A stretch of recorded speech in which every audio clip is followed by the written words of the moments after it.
آیا تاسو خبر یې چې په غپ شپ کې تاسو نه ګناه کبیره کیدی شي؟ حدیث کې راځي رسول الله صلی الله علیه وسلم فرمایي، عبد الله ابن مسعود رضی الله تعالی عنه نه روایت ده چې رسول الله صلی الله علیه وسلم فرمایي،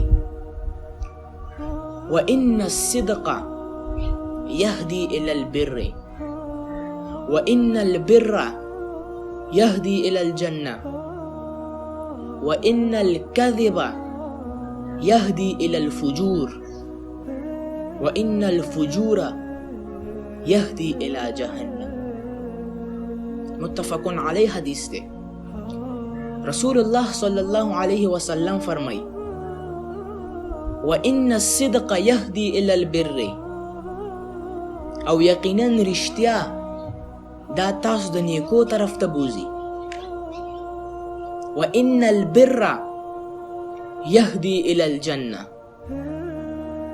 او یقینا دا نیکی دا تا ته لار برابري جنت طرف ته دی بوزي.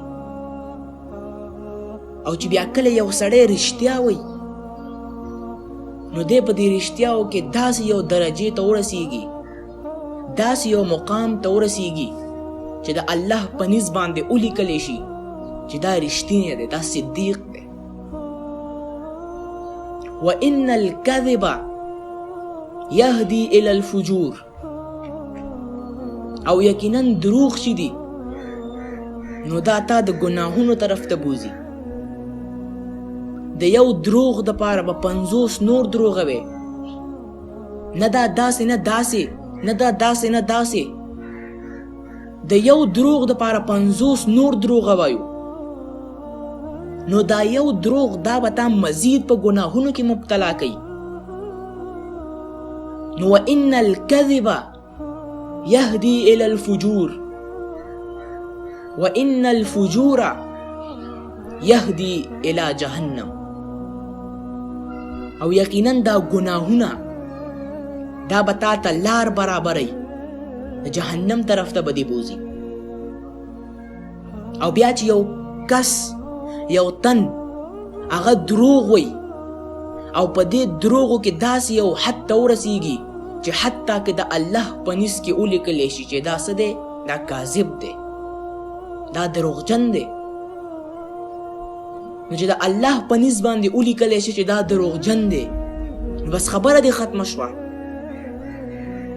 دوستانو کوشش پکار دی چې مونږ په هره معامله کې رښتیا ووایو، اگر که مونږ ته پکې نقصان ولی نه مونږ به رښتیا وایو، دروغ به نه وایو. او نن مونږ یو نوې شوشه یو لطیفه مونږ کې مشهوره ده چې یو تن دروغ وایي نو ورته ولې دروغ وایي؟ ما خو ګپ لګولو، ما خو ټوکې کولې.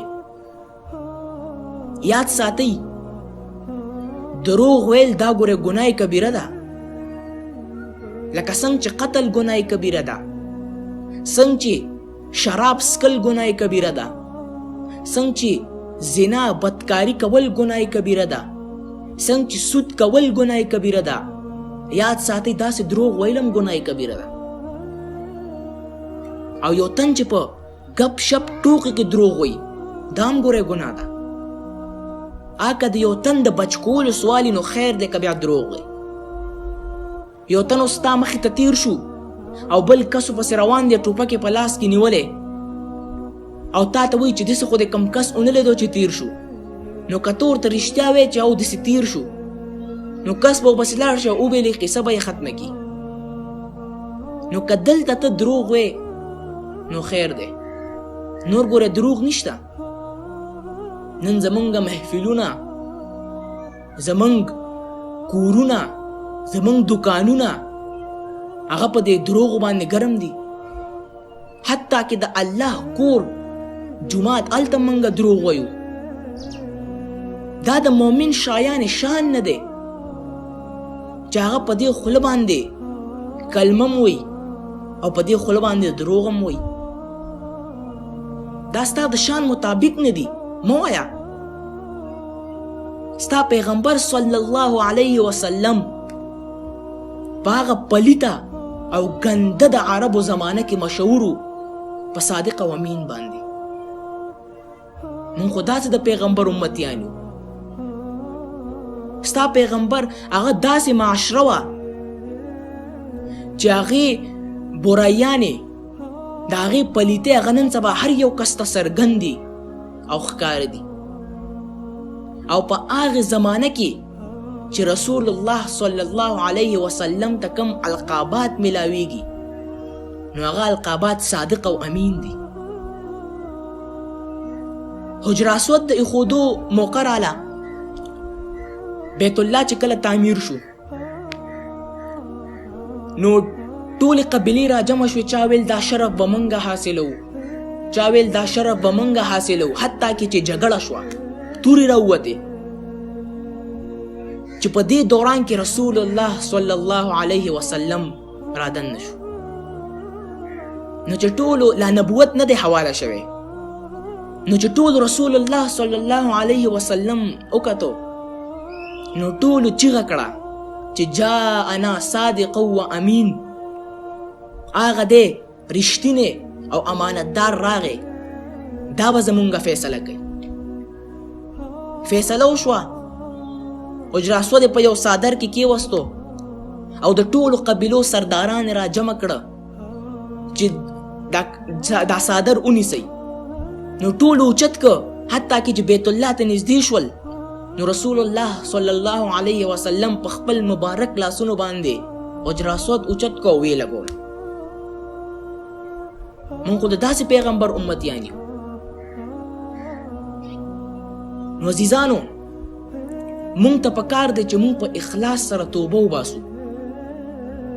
چې څومره ګناهونه شوي، څومره دروغ هم ویلي، په اخلاص سره توبه وباسو او آینده کلکه او مصممه اراده وکړو چې یا الله مونږ به حتی الوسه کوشش کوو چې رښتیا به وایو، دروغ به نه وایو. ولې؟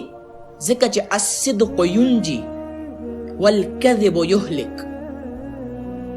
رښتیا چې دی نو دا نجات دی، په رښتیاو کې نجات دی